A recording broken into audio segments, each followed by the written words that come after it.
오늘의 말씀입니다. 오늘은 요한계시록 하나님의 지상 통치의 전개 과정 두 번째 시간으로 5장과 6장과 7장을 살펴보도록 하겠습니다. 5장에는 하나님의 보좌 주변에 서 있는 어린 양이 하나님의 두루마리의 책을 받게 됩니다. 6장은 그 어린 양께서 받은 7인으로 봉해진 책을 하나씩 개봉하게 됩니다.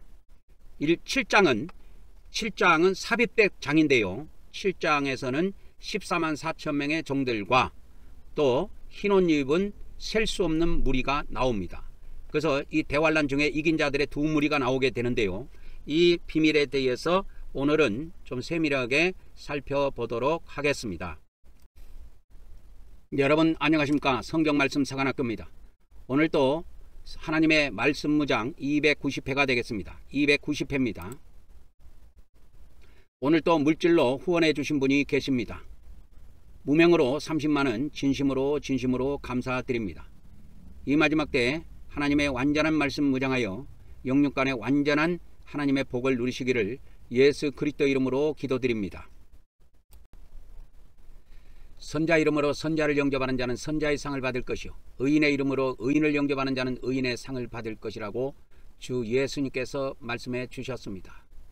저는 하나님께서 이 마지막 때 말씀의 나트로 사용하시려고 창세전부터 예배해 놓은 자입니다. 저희 연락처는 카톡 아이디 리키777이 되겠습니다. 이 말씀은 여러분의 기도와 후원으로 제작이 되고 있습니다. 이 말씀은 우리 당대와 우리 후대에도 전파될 수 있도록 저의 사후에도 이 영상들이 유튜브에 남겨지도록 할 예정입니다.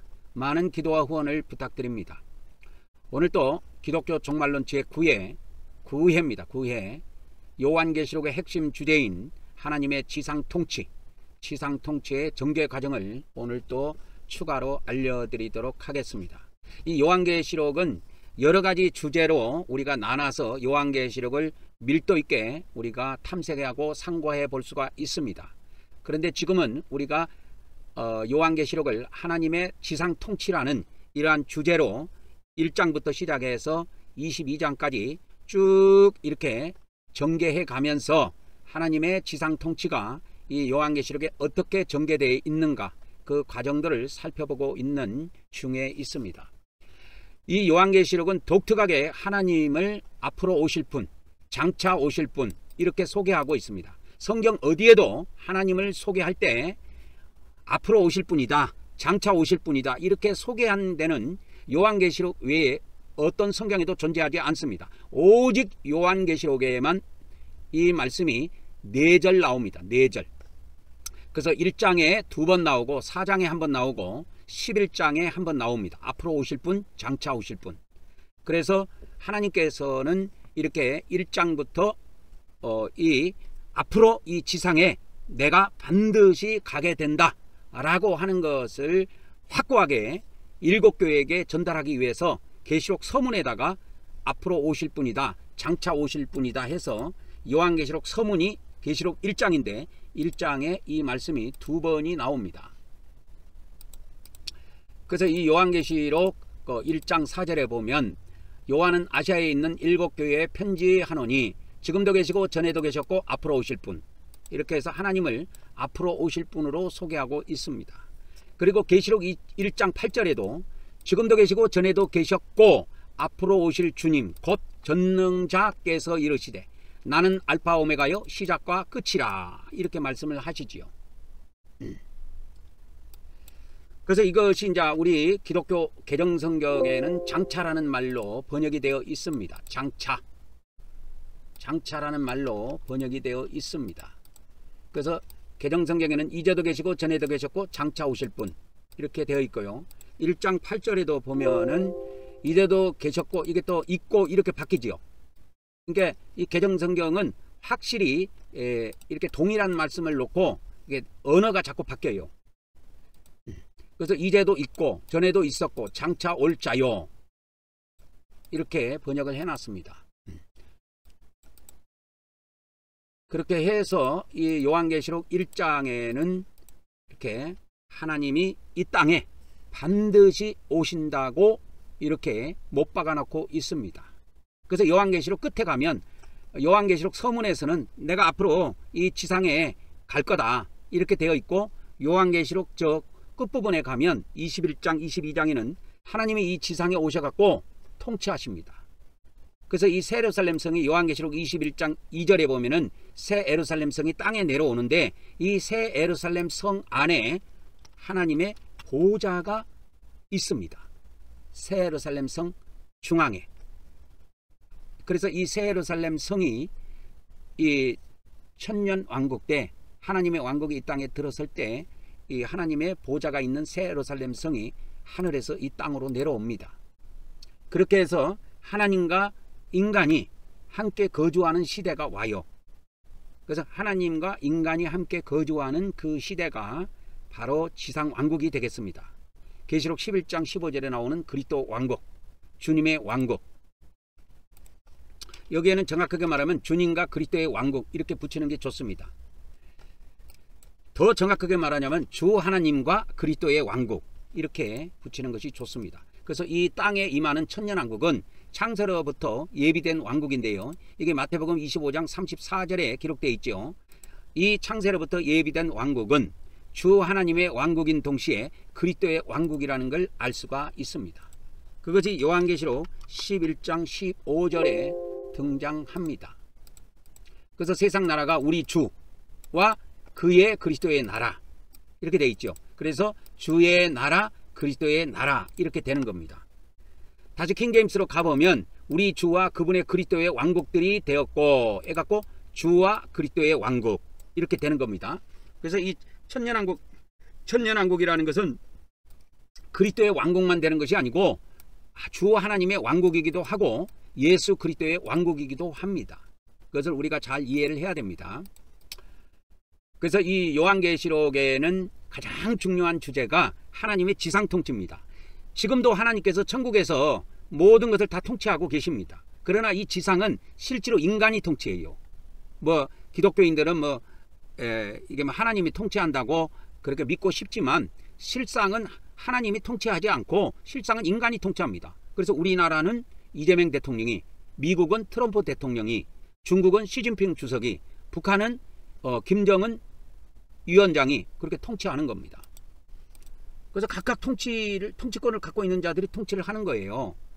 근데 이 땅에 임하는 주 하나님과 주 하나님의 왕국이며 그리스도의 왕국인 이 하나님의 왕국은 진짜 하나님께서 이 지상에 오셔갖고 통치하는 나라라 이 이야기입니다. 그래서 어저께 이 앞전에도 우리가 봤지만 요한계시록의 각 장에 나타난 하나님의 지상 통치에 우리가 전개 과정을 보고 있는데 오늘은 그거의 두 번째 시간이 되겠습니다. 그래서 어제 우리가 봤던 것이 계시록 1장부터 시작해서 4장까지 나타난 하나님의 지상 통치의 전개 과정을 우리가 살펴봤습니다. 1장에는 앞으로 지상에 오실 하나님을 소개하고 있습니다. 그리고 2장 3장에는 7교회를 이렇게 하나님께서 위임자를 세워서 현재 교회를 통치하고 계시는 모습을 우리가 확인할 수가 있었습니다. 그래서 예수님이 통치하시고 이 교회는 성령님이 통치하시는 것으로 요한계시록에는 그렇게 되어 있습니다. 그리고 이제 계시록 4장에는 하나님의 통치의 중심지인 하늘에 있는 보좌 세계가 이렇게 펼쳐집니다. 그래서 보좌 세계가 요한계시록 4장에 이렇게 등장을 하게 됩니다. 그래서 이 보좌의 세계가 요한계시록 21장에 가면 요한계시록 21장 2절에 가면 하늘에서 하나님으로부터 이 땅에 내려오는 모습을 우리가 볼 수가 있습니다. 거룩한 도시 새 예루살렘입니다. 거룩한 도성이에요. 도성. 그래서 이것이 하나의 정육면체 있죠. 정육면체. 이게 가로 세로 높이가 똑같은 그러한 높이로 되어 있어요. 그래서 이 구약 성경에 보면 가로 세로 높이가 똑같은 것이 뭐냐. 그래서 하나님의 보좌 세계는 새 예루살렘 성으로 되어 있는데 이 하나님의 보좌 세계가 있는 이 새 예루살렘 성은 가로 세로 높이가 동일합니다. 이거를 뭐라고 하느냐? 구약에 지성소라고 합니다. 그래서 구약의 이 지성소는 가로 세로 높이가 동일해요. 그래서 광야에 그 성막 있죠. 성막의 지성소가 있는데 성막의 지성소는 이렇게 10규빗으로 되어 있습니다. 그러니까 가로 세로 높이가 10규빗이에요. 그 다음에 이제 이스라엘 백성들이 이제 가나안 땅에 들어가 갖고 이제 예루살렘에 이제 성전을 세우죠. 그때는 이제 성막이 아니고 우선 성막을 세웠다가 나중에 솔로몬 때 성전이 들어서는데 그 솔로몬 성전에 있는 지성소는 2배 크기입니다. 29빗이에요. 그래서 가로 세로 높이가 똑같습니다. 그래서 이 성막보다 예루살렘 성전에 솔로몬 성전에 있는 지성소 크기가 한 2배 정도 커요. 29빗입니다. 그래서 이 지성소라고 하는 것은 가로 세로 높이가 똑같습니다. 그래서 이 가로 세로 높이가 똑같은 것이 어디에 나오느냐? 이게 어디에 나오냐면 새 예루살렘 성이 나와요. 이거는 요한계시록 21장에 나옵니다. 16절에. 그래서 가로 세로 넓이가 똑같다고 돼 있죠. 길이 넓이 높이. 길이 넓이 높이가 똑같은 겁니다. 길이와 넓이와 높이가 똑같은 것을 뭐라고 그러냐? 길이, 그 다음에 넓이, 높이가 동일한 것을 지성소라 그래요. 그래서 길이와 너비와 높이가 동일한데 이것이 새 예루살렘 성입니다. 그러니까 이것이 뭐냐? 지성소다 그 말이야. 우리가 성경에 구약에서 성막이다 이 들어봤죠? 성막, 모세의 성막. 그 안에 지성소가 있는 거예요. 근데 그거는 모형이고 실제 지성소는 하늘에 있다 그 말입니다. 그래서 하늘의 모형이에요 다. 그래서 이 새 예루살렘 성은 지성소입니다. 이 지성소 안에 하나님이 계세요. 그래서 이 요한계시록에는 지성소의 크기가 얼마냐? 12,000 스타디온입니다. 12,000 스타디온. 이 스타티온, 이게 뭐 스타티온 또는 부드럽게 하면 스타디온이라는데 12,000 스타디온입니다. 이 크기가, 지성소의 크기가 12,000 스타티온인데 이 스타티온은 뭐냐면 스타티움 있죠. 스타티움 운동장 있잖아요. 운동장 그 뭐 축구 경기하는 운동장 그런 거 있잖아요. 스타디움. 그걸 이야기합니다. 그 끝에서 끝까지 그 길이를 이야기해요. 그것이 한 뭐 180 끝에서 끝까지가 한 180m 정도 된다고 하는데 계산하기 좋게 200m로 계산하면 이 12,000 스타디온이 얼마 나오냐면 24,000km 나옵니다. 24,000km 나옵니다. 12,000 스타디온이. 그래서 어마어마한 길입니다. 그 크기가 이 땅에 내려오는 거예요. 그래서 거기에 누가 계신다고?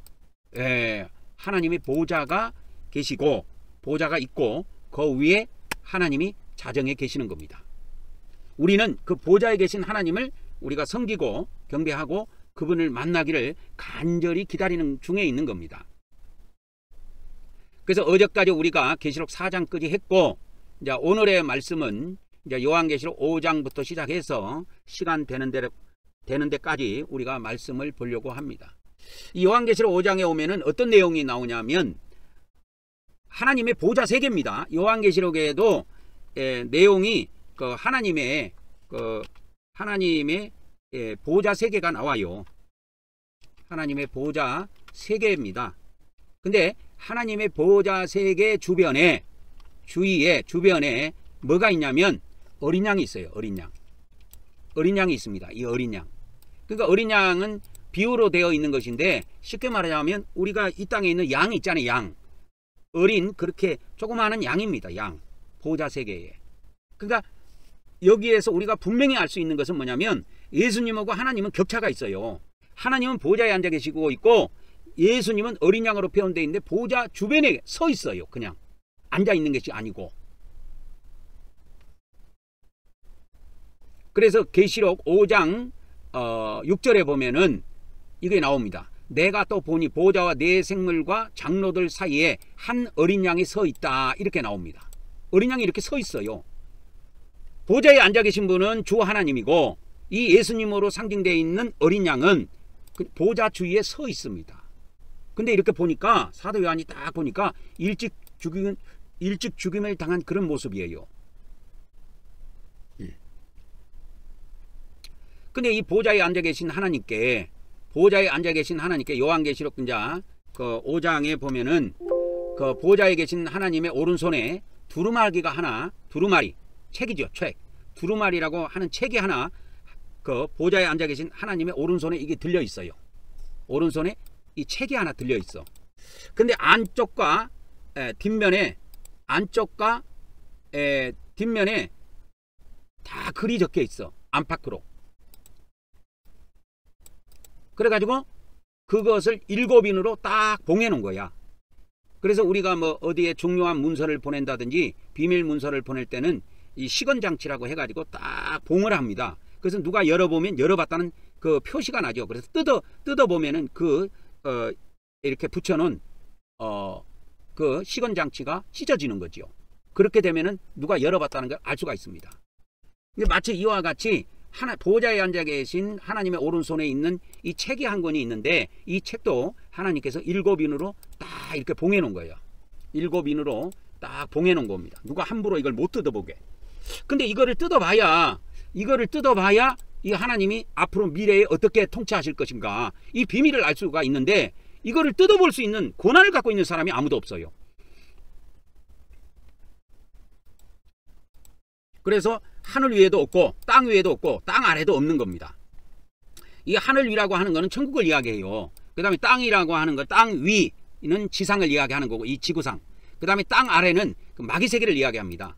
그러니까 마귀세계에서도 이 인을 뗄 자격이 있는 사람이 없고, 땅 위라고 하는 땅 위에 존재하는 인간들 세계에서 이걸 뗄 수 있는 자격을 갖고 있는 사람이 없어요. 그리고 하늘 위에 있는 모든 존재들 중에서, 쉽게 말하자면 하늘 위에라고 하면은 이제 천국을 이야기하는데, 그 천국에 있는 존재들 중에서 주 존재는 천사들이죠. 천사들 중에서도 이걸 뗄 수 있는 자격이 있는 사람 아무도 없어요.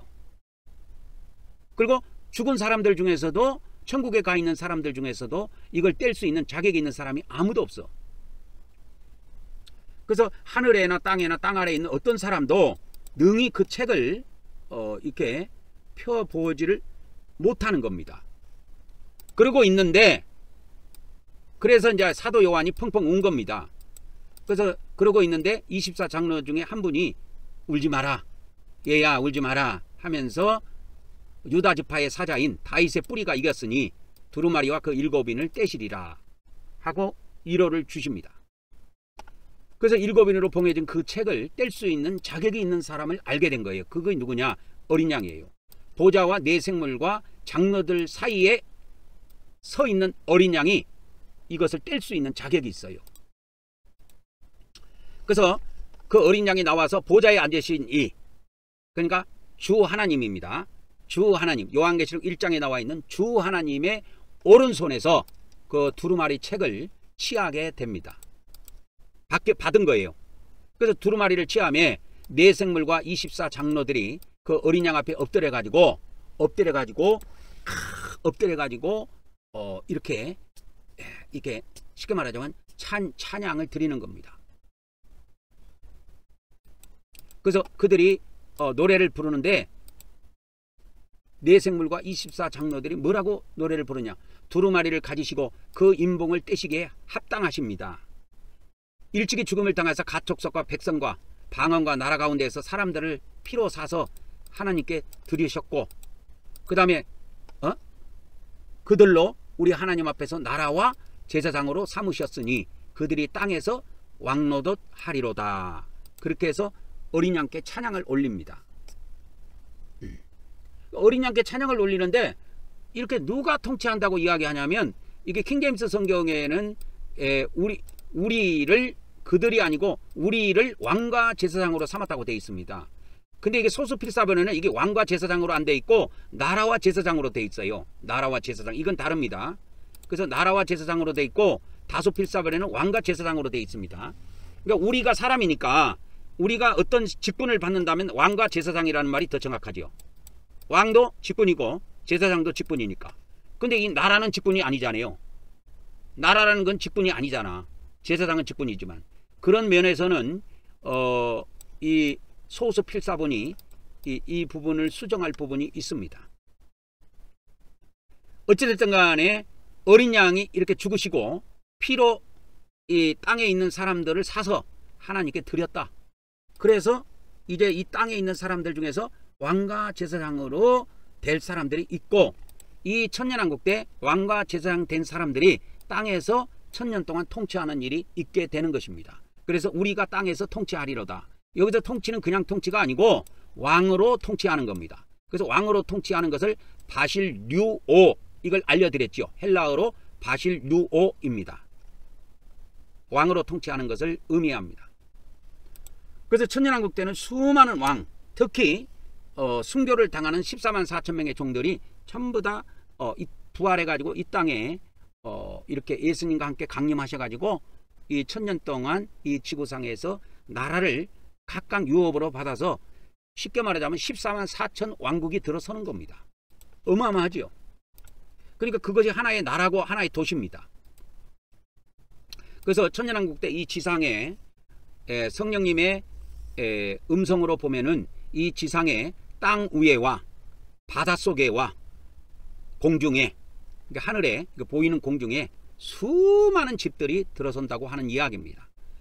그러니까 지금은 과학이 발달하지 않아 갖고 물속에 들어가서 살 수 있는 능력이 없어요. 지금은. 근데 천년왕국 때는 어마어마한 하나님의 그 능력과 지혜를 인간들에게 주셔가지고 그것을 천사들이 그 집들을 건설하고 모든 바닷속에도 도로를 만들고 바닷속에서 인간들이 마음껏 살 수 있는 그런 아름다운 집들을 져가지고 천년왕국 때는 바닷속에도 살고 땅 위에도 살고 공중에도 집이 만들어져서 산다는 거예요. 그러니까 지금보다도 어마어마하게 넓은 영역에 집이 건축돼 가지고 어마어마하게 많은 사람들이 살 수가 있는 겁니다. 지금 지상에 이렇게 땅이 있어도 땅을 아직 다 못 채우고 있습니다. 왜 그러냐면 그 땅을 다 집으로 져서 살면은 농사를 질 수 없기 때문에 인간이 살 수가 없다고, 먹을 것이 없어 가지고. 그러나 천년왕국 때는 과일들이 주렁주렁 열리고 막 이 사과나무 하나가 쉽게 말하자면 뭐 이렇게 수확만한 이런 것들이 열리고 하니까 먹을 것이 풍성한 그런 시대가 오는 것입니다. 그래서 이 요한계시록 5장에는 이와 같이 하나님의 보호자 세계 주변에 서 있는 어린 양, 서 있는입니다. 서 있는 어린 양. 이 어린 양이 무엇을 갖고 있느냐? 권세를 갖고 있어요. 권세. 그래서 권세를 갖고 있습니다. 하나님으로부터 이임받은 권세를 갖고 있어요. 그래서 이분은 예전에 죽으셨단 말이에요. 십자가에서. 그래갖고 이기셨다 이 말이요. 그 죽으셨다 이기셨다 이 말은, 이기셨다는 말은 부활하셨다는 의미하고도 내통이 돼요. 그래서 부활하셨다는 의미로 그렇게 봐도 됩니다. 그래서 예수님이 죽음을 통과하시고 이렇게 첫째 부활에 참여함으로 승리하셔가지고 하나님으로부터 받은 권세가 있어요. 권세가 있습니다. 이 권세. 그래서 이제 마태복음 28장 18절입니다. 예수님께서 부활하셔가지고 제자들에게 나타나가지고 하신 말씀이 있어요. 예수께서 나와 말씀하여 이르시되 하늘과 땅의 모든 권세를 내게 주셨다. 하늘과 땅에 있는 모든 권세를 주 하나님께서, 쉽게 말하면 아버지 하나님께서 나에게 주셨다. 그 이야기입니다. 그래서 이것을 제자들한테 말씀하신 거예요. 이게 언제 일어난 일이냐면 부활하고 나서 제자들한테 이렇게 찾아오셔갖고 하신 말씀입니다. 그래서 예수님은 이 권세를 갖고 있습니다. 예수님은 이 권세를 갖고 있다 하는 것을 아셔야 합니다. 무슨 권세? 하늘과 땅에 있는 모든 권세. 권세가 내게 주어졌다는, 권능이 아닙니다. 권능 이런 단어는 없어요. 권세입니다. 권세. 권세를 엑수시아라고 그랬죠. 엑수시아. 디나미스는 능력이고 권세는 엑수시아입니다. 이걸 제가 저번에 한번 말씀드렸죠. 그래서 엑수시아, 이 권세입니다. 권세. 그래서 하늘과 땅의 모든 권세를 부활할 때 죽음을 통과하시고 부활하셔가지고 아버지로부터 이걸 받으신 거예요. 그래서 죽음과 승리를 통해서 어린 양께는 이 권세가 주어져 있습니다. 그래서 천년왕국 때 이 땅에 그리스도의 왕국이 들어서는데 그리스도 왕국을 통치합니다. 이 지상 왕국을 통치하는 거예요. 지상 왕국을 천년 동안 통치하십니다.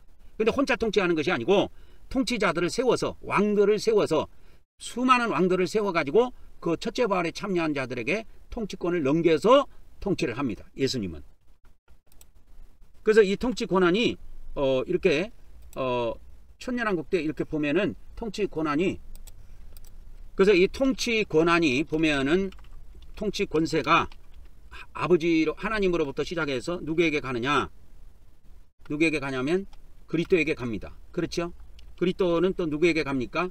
그리스도는 또 이게 누구에게 이거를 주냐면 이게 순교한 자들, 첫째 부활에 참여한 자들, 순교한 자들에게 이 권세를 주십니다. 그래서 이 권세는 이렇게 아버지께서 아들에게 이임을 하셨고, 그래서 하늘과 땅에 있는 모든 권세를 이미 아들에게 이양을 하셨고, 이 아들이신 그리스도는 다시 이 마지막 때 죽음입니다. 죽음을 통과한 사람들, 그러니까 순교한 사람들을 이야기하는, 아마 그냥 자연사 하는 사람들이나 그냥 개죽음 당한 사람들을 말하는 게 아니고 진짜 하나님을 위해서, 그리스도를 위해서 목숨 바친 자들, 그래서 순교한 자들, 그래서 그들을 이렇게 첫째 부활에 참여시켜 가지고 이들에게 또 권세를 줍니다. 그렇게 해서 이 순교자들이 1000년 동안 통치합니다. 그래서 요한계시록 20장 5절에 보면 첫째 부활에 참여한 사람들이, 이렇게 계시록 20장 6절이죠. 첫째 부활에 참여한 사람들이 이렇게 1000년 동안 통치하는 일이 이루어집니다.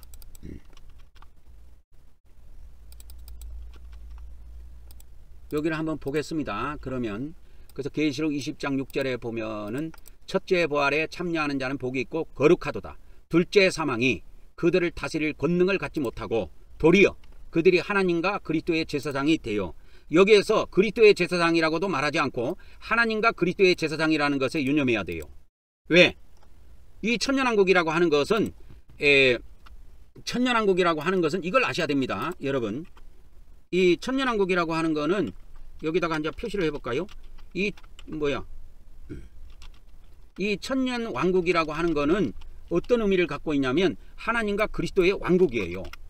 그러니까 하나님의 왕국이기도 하지만 그리스도의 왕국이기도 합니다. 그래서 제사장도 하나님의 제사장이라고만 말하지 않고 하나님과 그리스도의 제사장 이렇게 돼 있어요. 그 의미를 여기다 바로 밑에다 붙여보면 됩니다. 천년왕국의 제사장들은 하나님의 제사장이기도 하고 그리스도의 제사장이기도 해요. 그래서 이렇게 붙어 있는 겁니다. 하나님과 그리스도의 제사장. 그래서 그들이 1000년 동안 통치하는 겁니다. 그리스도와 함께 통치하는 거예요.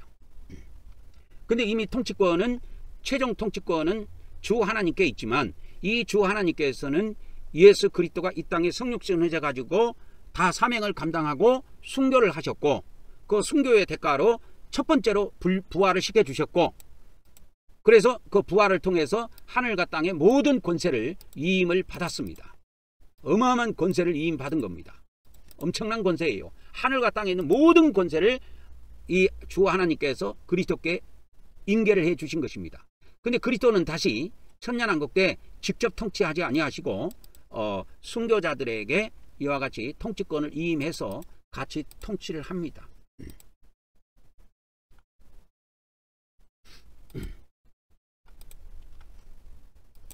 그래서 우리가 요한계시록 5장을 통해서 알 수 있는 비밀이 큰 것이 하나 있는데, 그게 뭐냐 하면은 이 지상의 통치권은 아무나 받는 것이 아니다 하는 걸 알 수가 있습니다. 우리 개신교나 기독교 안에서 다 휴거돼 가지고 다 내려온다. 교회가 다 휴거돼 가지고 환란 전에 다 휴거돼 갖고 다 또 교회가 예수님과 함께 내려와서 지상을 통치한다고 한데, 그러면 이 지상에 누가 있습니까?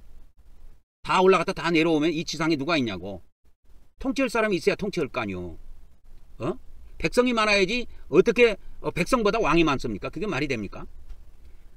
그래서 그런 해석들은 주의해야 되고, 하나님의 통치는 첫 번째 이 계시록 5장을 통해서 보면은 죽음과 승리를 통한 어린 양에게 이렇게 통치가 위임됐습니다.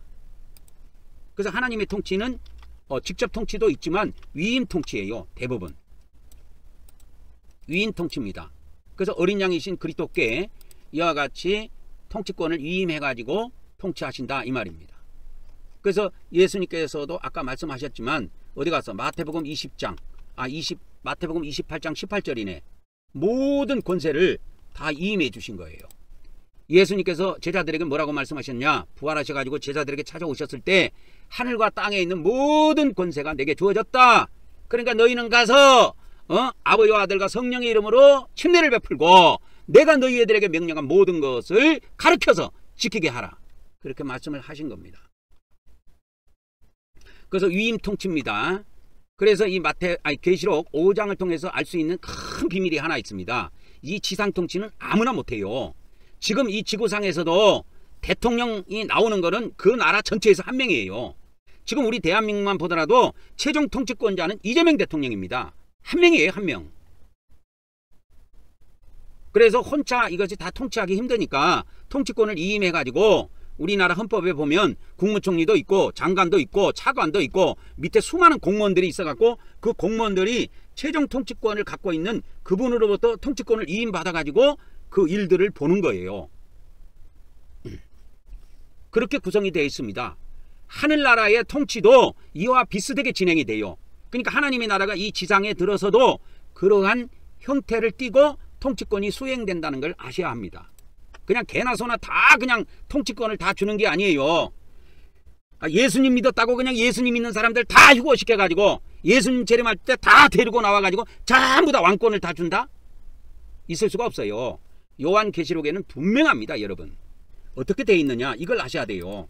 요한계시록에서는 계시록 2장 26절입니다. 여기에 분명히 나와요. 뭐라고 나오느냐? 이기는 자들에게만 통치권을 줘요. 이기는 자들에게만 이 나라를 천년왕국 때 나라를 다스릴 수 있는 권세를 준다니까. 여기 나오잖아요. 이기는 자와 끝까지 내 일을 지키는 자에게는 만국을 다스리는 권세를 주겠다.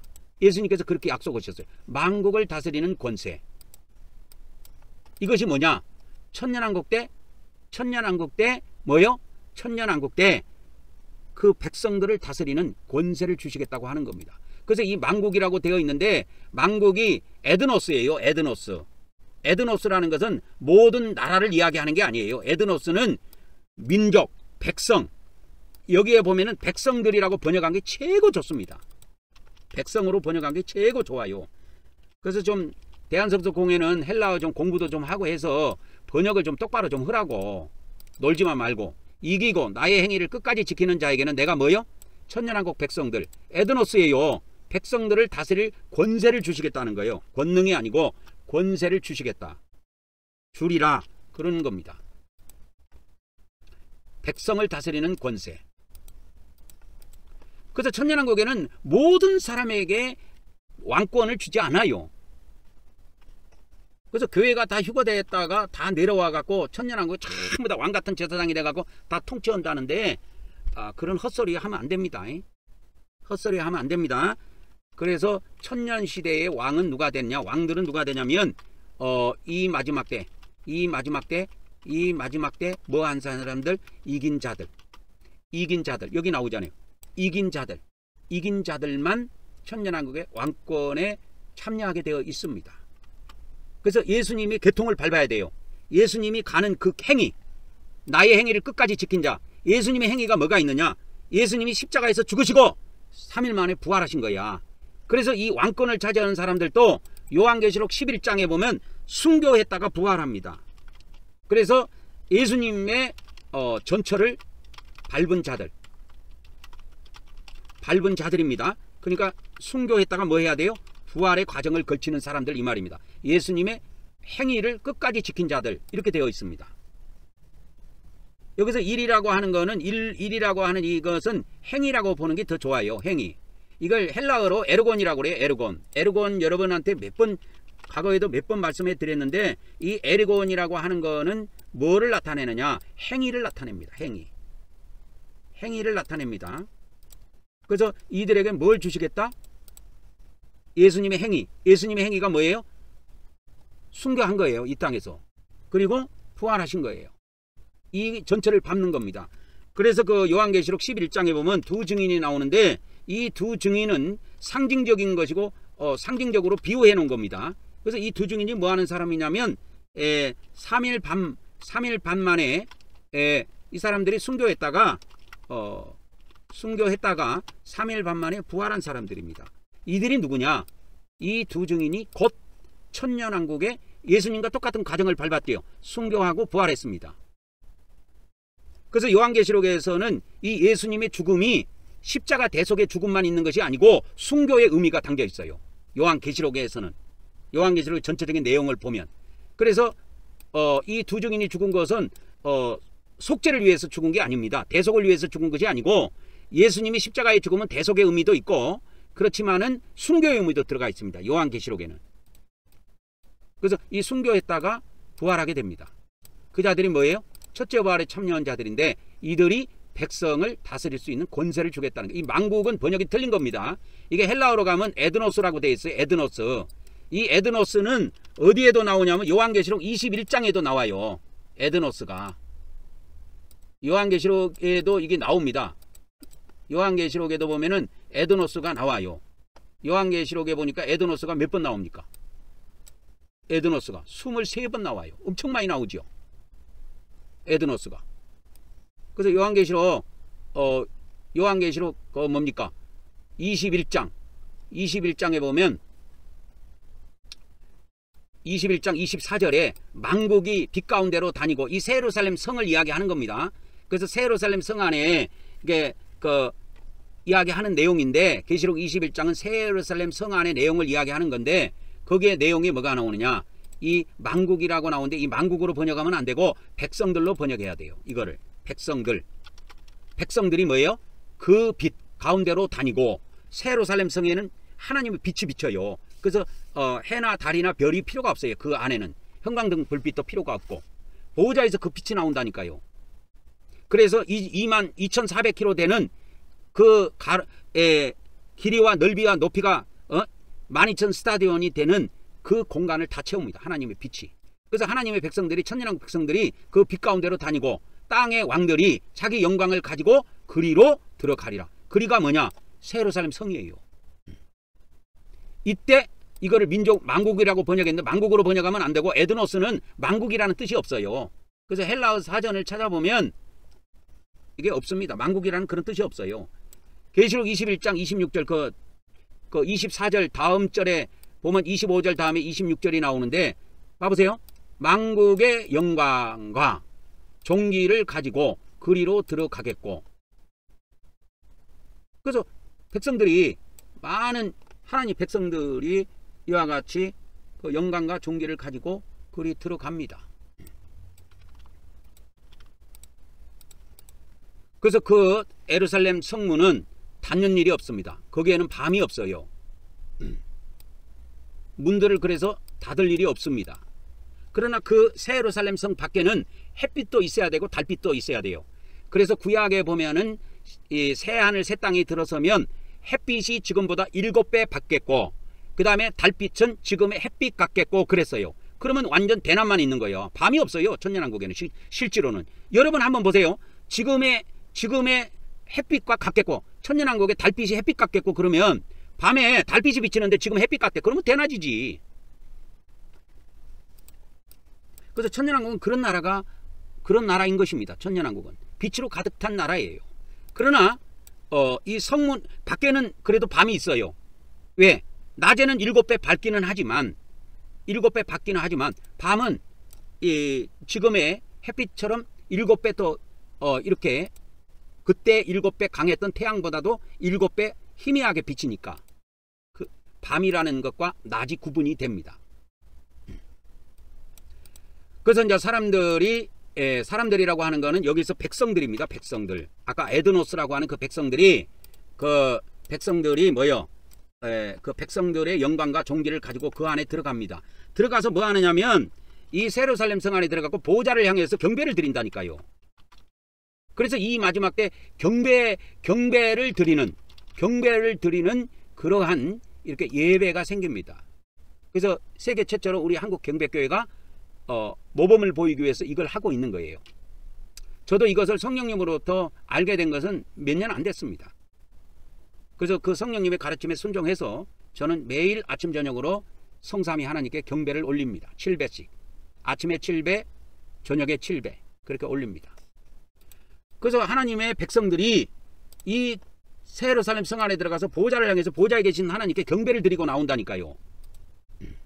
그것을 새 예루살렘 성에 지금 그 안에 있는 백성들의 모습을 알려주고 있는 거예요. 이 만국이 아니라니까. 만국이 아니고 백성들이에요. 백성들. 그래서 이 헬라어로는 에드노스라 그래요. 백성을 에드노스라고 합니다.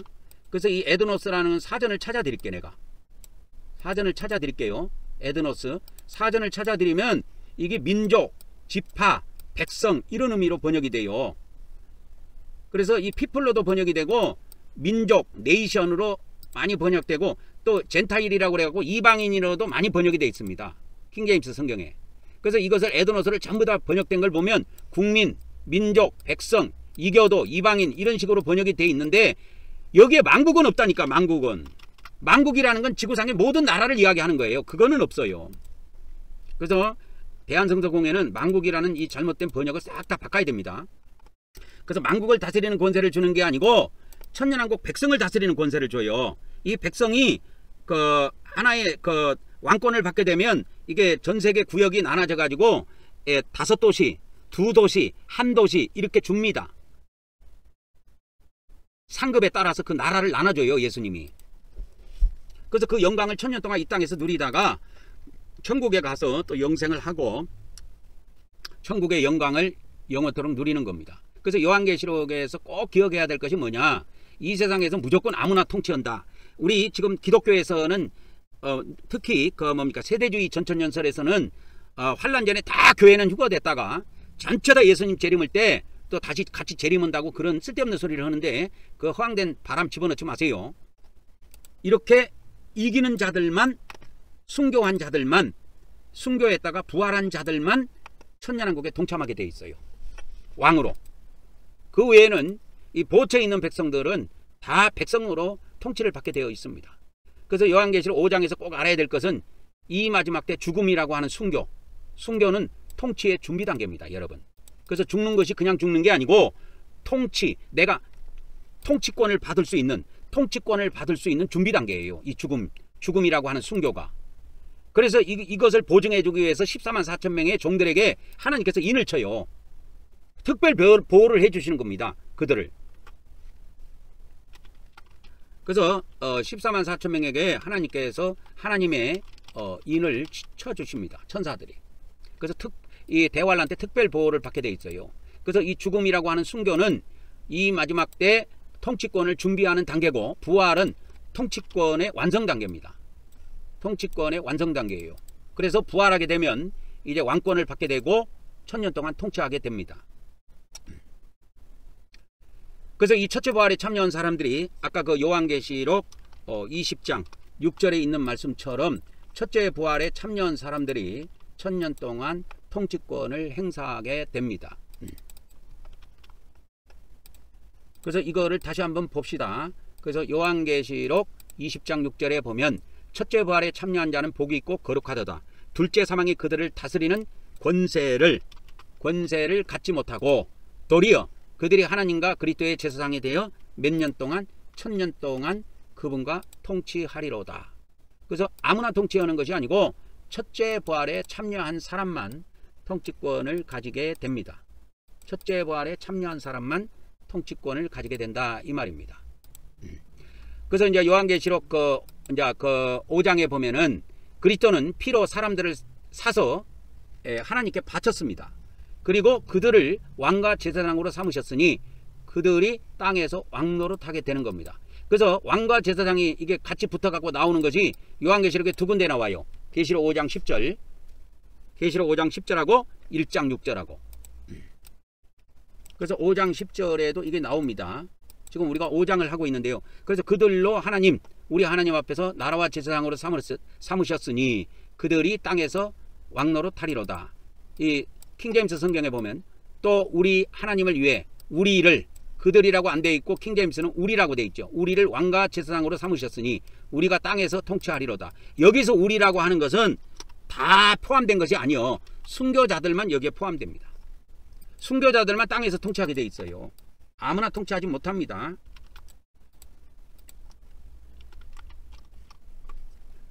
그래서 순교한 자들만 이렇게 통치권을 갖게 된다.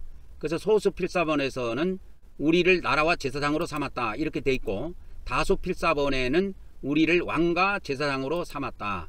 왕을 바실료스, 제사장을 히에료스 그렇게 헬라어에서 부릅니다. 그러면 이제 지금부터는 이제 계시록 6장 7장으로 가보도록 하겠습니다. 그래서 이제 요한계시록 6장 7장으로 들어가서 이제 하나님의 통치와 관련된 그러한 내용들을 또 살펴보도록 하겠습니다.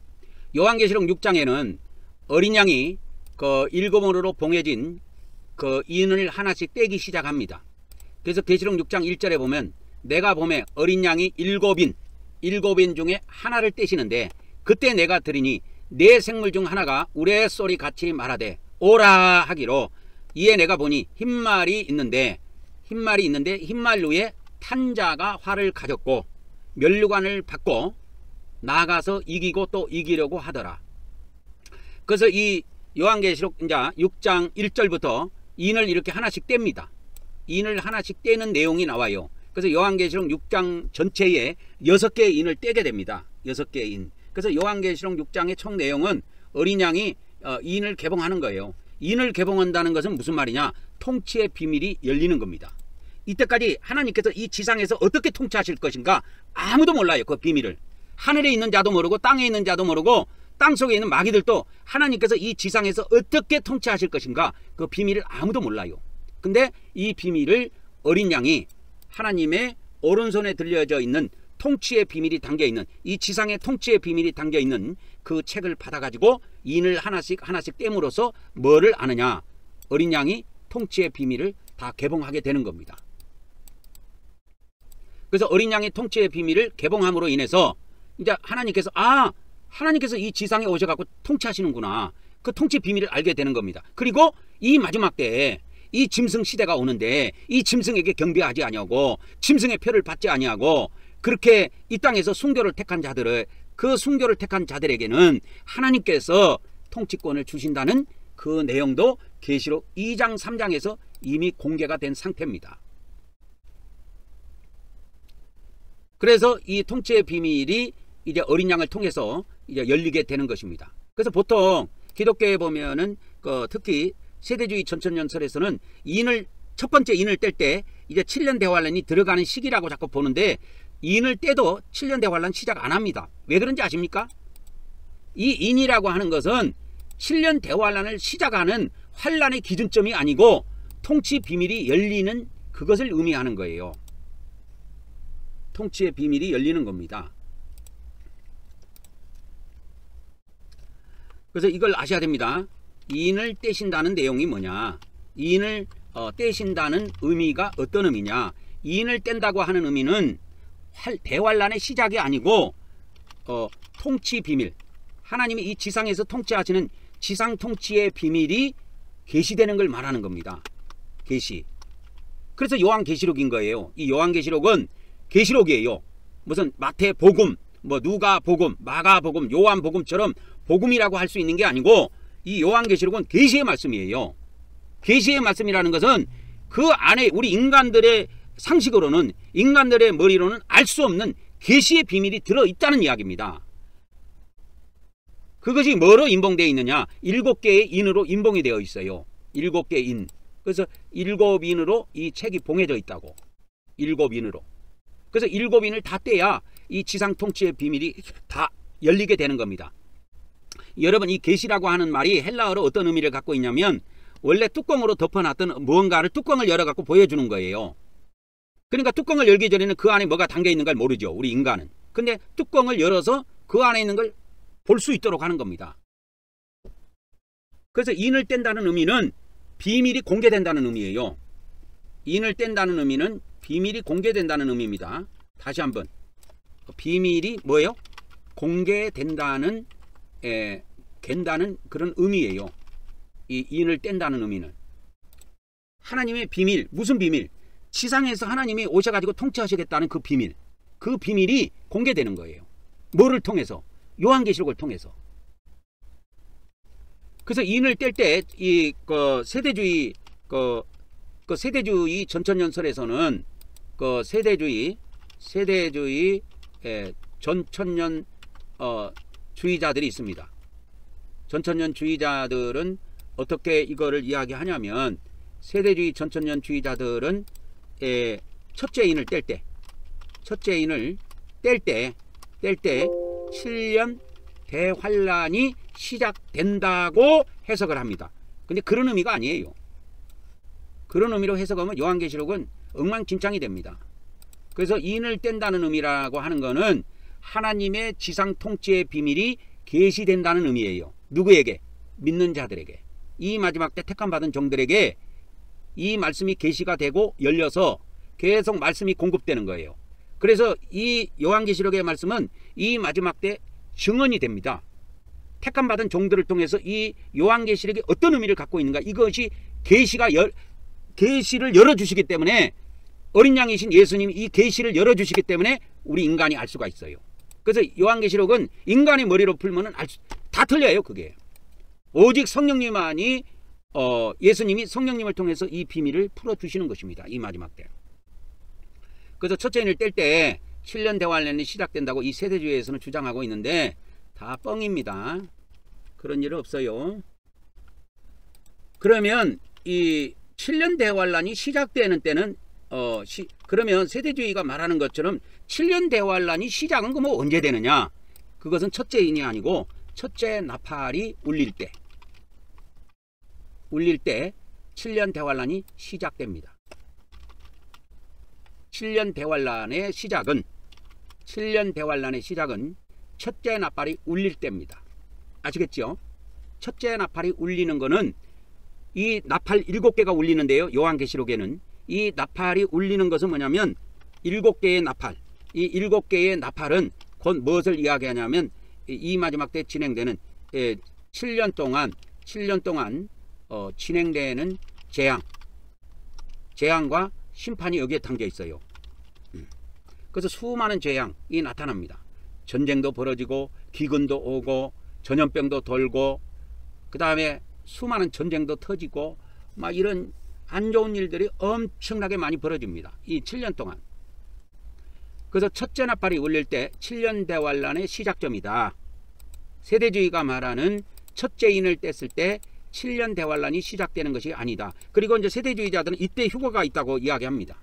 그래서 환란전에 휴거가 있다. 그래서 환란전 휴거가 있다고 이걸 이야기합니다. 그래서 세대주의에서 계시록 4장을 놓고 환란전에 휴거가 있다고 주장을 하는데 환란전에 휴거가 없습니다. 그런 건 없어요. 환란 중반에 있습니다. 그래서 요한계시록 6장에서 우리가 꼭 알아둬야 될 것은 하나님의 통치는 그냥 무대포로 시작되는 것이 아니고 무계획으로 시작되는 것이 아니고 하나님의 통치는 먼저 통치 비밀이 담긴 이 봉안책의 말씀을 열어주십니다. 봉안책의 말씀을 계시해 주신다. 열어주신다 그 말입니다. 알려주십니다. 그래서 이 봉안책의 말씀을 계시해 주신다. 열어주신다 이 말이에요. 그러니까 하나님께서 이 요한계시록의 비밀을 열어주기까지는 우리 인간은 인간 마음대로 해석했다가 인간들이 망하는 거예요. 하나님의 통치는 이 7인으로 봉해져 있는 봉안책의 말씀에 그 비밀이 담겨 있는데 그 비밀을 이 마지막 때 어린 양이 열어주신다 이 말입니다. 그래서 예수님이 계시해 주신다는 그런 의미를 담고 있어요. 어린 양이 인을 뗀다는 의미는 어린 양이 인을 뗀다는 의미는 어떤 의미를 갖고 있느냐? 예수 그리스도가 계시록의 비밀을 계시의 비밀을 알려주신다는 의미를 갖고 있다 이 말이야. 그런 의미를 담고 있는 겁니다. 그래서 어린 양이 인을 떼는 것은 봉안책의 비밀을 열어주신다는 그런 의미를 갖고 있습니다. 그래서 이것을 열어주시면 그래서 요한계시록의 이제 비밀을 먼저 14만 4천 명의 종들에게 이제 전해지게 됩니다. 그래서 요한계시록의 비밀이 먼저 14만 4천 명의 하나님의 종들에게 이 비밀이 전해지고 무장된다 이 말이요. 그래서 이 마지막 때 사명을 받은 종들은 특별히 다른 말씀보다 요한계시록의 비밀의 말씀을 완전히 무장해야 합니다. 그리고 이제 예수님이 이 마지막 때의 비밀을 그래서 14만 4천 명의 종들에게 전해 주시는 것입니다. 그래서 요한계시록 7장에 보면 6장에서 6가지 인을 떼게 되는데 그래서 7째 인을 뗄 때 7째 인을 떼기 떼기 전에 일곱째 인이 8장 1절에 나오는데 일곱째 인을 떼기 전에 7장이 나옵니다. 요한계시록 7장이 나오는데 이 요한계시록 7장에는 뭐가 담겨 있느냐? 하나님의 인을 맞은 인침을 받은 14만 4천 명의 종들이 나옵니다. 그러면 이 14만 4천 명의 종들이 나오고 다음에 7장 9절부터 끝절까지는 흰옷 입은 하나님의 백성들이 나와요. 그래서 두 무리가 나옵니다. 흰옷 입은 무리가 나와요. 이 무리는 또 다릅니다. 입 맞은 종들하고는 다른 사람들이에요. 그래서 천주교나 기독교 많은 사람들이 요한계시록을 해석할 때 이 14만 4천 명은 구원받은 하나님의 백성들의 총수다 이런 식으로 해석하는데 다 거짓말입니다. 14만 4천 명은 특별한 존재예요. 이 마지막 때. 그러나 이 흰옷 입은 하나님의 백성들은 이 마지막 때 천년왕국에 들어갈 하나님의 백성들로서 특별히 보호받는 백성들입니다. 이 흰옷 입은 백성들은.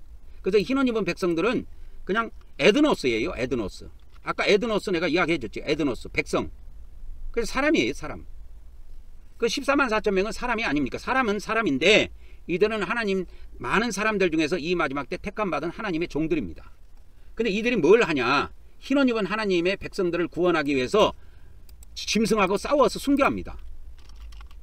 그래서 짐승과 싸워 순교를 하게 됩니다. 이들이.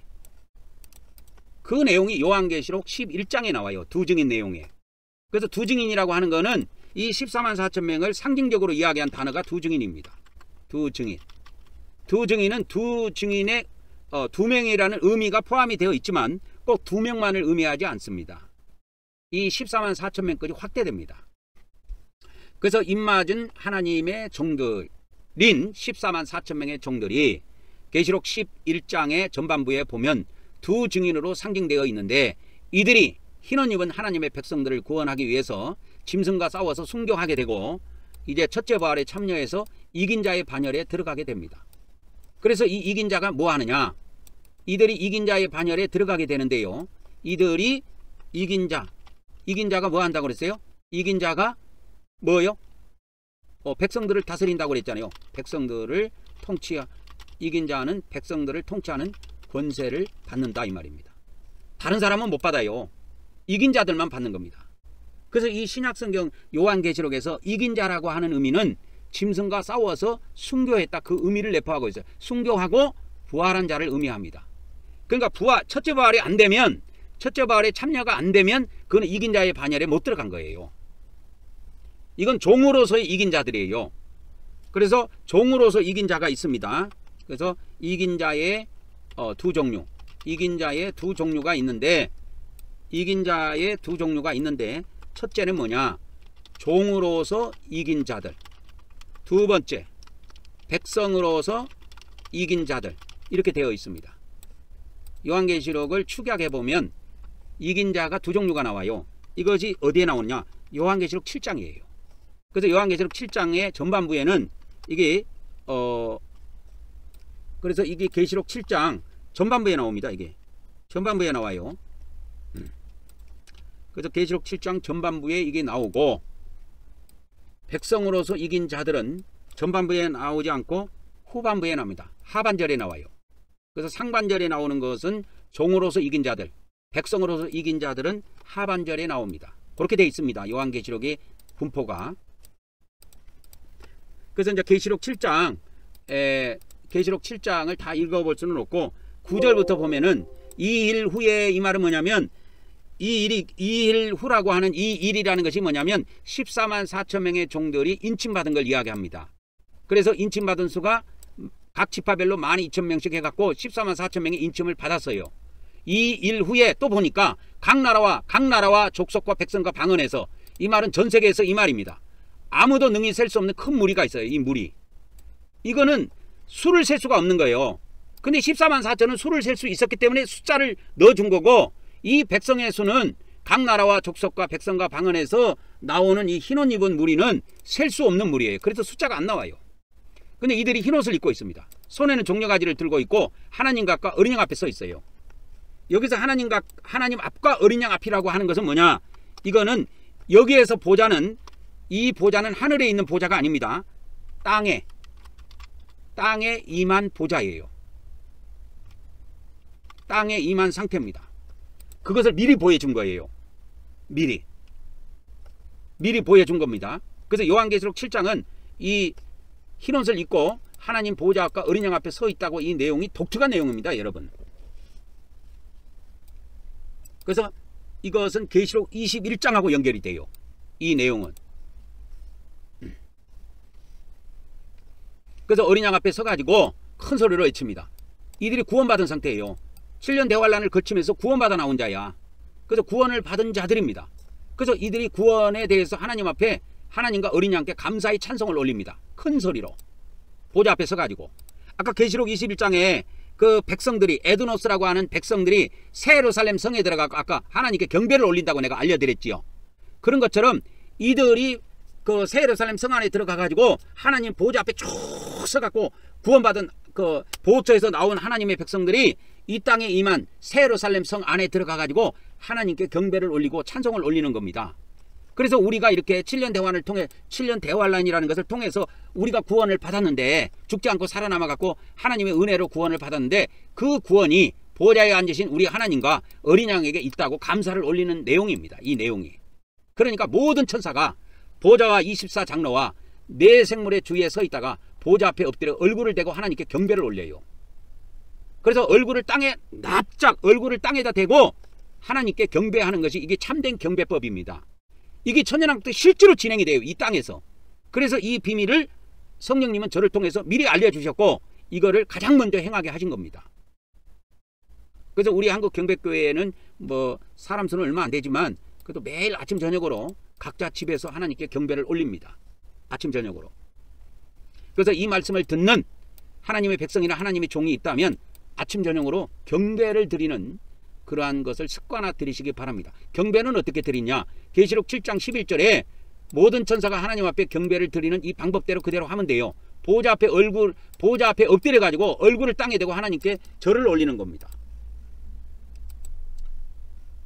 그러면서 아멘 찬송과 영광과 지혜와 감사와 존귀와 권능과 힘이 우리 하나님께 세세토록 있을지어다. 이렇게 하면 되고 있기를 원하옵나이다. 이렇게 번역해야 됩니다. 하나님 앞에는 반말하면 안 돼요. 지금 하나님께 찬송을 직접 올리는 거라니까 천사들이. 그래서 우리 하나님께 찬송과 영광과 존귀와 지혜와 감사와 존귀와 권능과 힘이 우리 하나님께 영원 무궁토록 있기를 원하옵나이다. 아멘 아멘 아멘. 이렇게 하면 되는 겁니다. 그래서 이런 거를 있을지어다 하나님 앞에 있을지어다 이렇게 하면 안 된다니까. 하나님 앞에 반말하면 안 돼요. 그래서 이 장로 중 하나가 사도 요한에게 물어봐요. 야, 이 흰옷 입은 자가 누구냐? 어디에서 나왔냐? 하니까 대환란. 여기 나오죠. 대환란에서 나온 자들이래. 대환란에서 구원받아 나온 자들입니다. 지금 구원받은 상태예요. 그래서 대환란에서 살아남은 자들이에요. 살아남아가지고 구원을 하나님 앞에 감사해가지고 하나님께 찬송을 드리고 경배를 올리는데 그런 와중에 천사들도 모두 다 엎드려서 하나님께 경배를 올리는 겁니다. 그래서 대환란에서 살아남은 자들이에요. 이들이 다른 자들이 아니고. 그래서 이 요한계시록 7장 후반부는 이렇게 하나님 보좌 앞에 서 있는 이 장면은 지상에 하나님의 보좌가 요한계시록 21장 2절에 보면 하나님의 보좌가 이 땅에 내려오고 나서 그 새 예루살렘 성에 들어가서 하나님께 경배드리는 모습입니다. 이 계시록 7장 하반절은. 이해하셨습니까? 이거 백성들이 이긴 자들인데 이들이 뭐냐면 이렇게 대환란 속에서 구원받은 자들이에요. 그것을 이제 이 성 안에 들어가 가지고 성 안에 들어가서 이렇게 하나님께 찬송을 올리는 겁니다. 찬송을 올리는 그런 장면이에요. 그리고 계시록 7장 이와 같이 상반절에는 이 14만 4천 명의 종들이 하나님의 인으로 인침받은 장면이 나옵니다. 이 14만 4천 명의 종들이 누구냐? 하나님의 종들이라고 나와요. 7장 3절에. 그래서 우리가 우리 하나님의 종들의 이마에 인치기까지 땅이나 바다나 나무를 해하지 말라. 그래서 이 인침받은 자의 수를 들어보니까 몇 명이냐? 이스라엘 자손 중 각 지파 중에서 인침을 받은 자들이 14만 4천이다. 이렇게 나옵니다. 그래서 유다 지파에서 12,000, 누벤 지파에서 12,000, 갓 지파에서 12,000, 아셀 지파에서 12,000, 납달리 지파에서 12,000, 므낫세 지파에서 12,000, 시몬 지파에서 12,000, 네이 지파에서 12,000명, 그 다음에 이사갈 지파에서 12,000명, 스불론 지파에서 12,000명, 요셉 지파에서 12,000명, 마지막으로 베냐민 지파에서 12,000명. 이래갖고 144,000명입니다. 이 수는 셀 수 있다라는 거예요. 이 수는 셀 수 있다라고 하는 겁니다. 이 하나님의 종들, 이 하나님의 종들인 144,000명은 셀 수 있었고, 그 다음에 9절에는 이 각 나라와 백성과 방언에서 이 대환란 중에서 구원받아 나와가지고 하나님 보호자 앞에 서갖고 하나님께 구원의 감사를 드릴 때에 이 사람들의 수는 셀 수가 없었다는 거예요. 그래서 이 천년왕국에 꽤 많은 사람들이 들어갑니다. 지구상의 마지막 보호처에 들어가갖고 살아남아가지고 이 천년왕국에 들어갈 백성들이 있습니다. 꽤 많습니다. 셀 수 없을 정도로 그 수가 되니까 144,000 수보다는 훨씬 많습니다. 그래서 이것이 되려면 이 땅속에 보호처가 건설이 돼야 되는데, 이 보호처가 건설이 되려면 저번에도 제가 이야기했지만은 뭐가 필요하냐면 SMR이라고 하는 우리나라에서 지금 개발이 다 완료된 걸로 제가 알고 있는데 소형 원자로입니다. 소형 원자로가 필요해요. 이것이 어디에 들어가는 거냐면, 소형 원자로가 어디에 들어가는 거냐면 핵 잠수함에 들어가요. 핵 잠수함에 들어갑니다. 그래서 핵 잠수함은, 이 소형 원자로는 핵으로, 그러니까 원자로 핵 물질로 이걸 연소해 갖고 잠수함을 추진하는 겁니다. 핵 잠수함은 핵무기를 싣고 다니는 게 아니고, 우리나라는 핵무기가 없기 때문에 그냥 일반 무기만 싣고 다니는 거예요. 그래서 이번에 이 미국하고 우리나라 정상들이 정상회의 했을 때 미국 대통령이 한국도 핵 잠수함을 건조할 수 있는 것을 승인해 줬지요. 그래서 이 핵 잠수함을 지금 우리가 건조하려면 소형 원자로 기술이 있어야 돼요. 근데 이건 다 개발돼서 완료됐습니다. 그러니까 여기에서 이제 한 단계 더 나가면 A가 들어갑니다. A, 어드밴스. 이 차세대 소형 원자로예요. 이것이 아마 완성이 되면 보호처에 들어가도 이거는 무방합니다. 그래서 이 하나에 가지고 그 60만 명이 쓸 수 있는 전력을 돌릴 수가 있습니다. 그래서 소형 원자로 하나에 지하에다가 이제 보호처를 건설해 가지고 만일에 소형 원자로를 집어넣어서 돌린다면은 거기에서 나오는 전기나 열로 60만 명 정도가 사용할 수가 있습니다. 그래서 보호처를 건설할 때 그것을 참조해 갖고 우리가 할 수가 있는 거죠. 그래서 오늘도 벌써 시간이 이리저리 많이 갔습니다. 그래서 오늘은 요한계시록, 오늘은 요한계시록 5장, 6장, 7장 3절을 걸쳐서 우리가 하나님의 통치의 비밀을 살펴봤습니다. 다음 시간에 뵙도록 하겠습니다.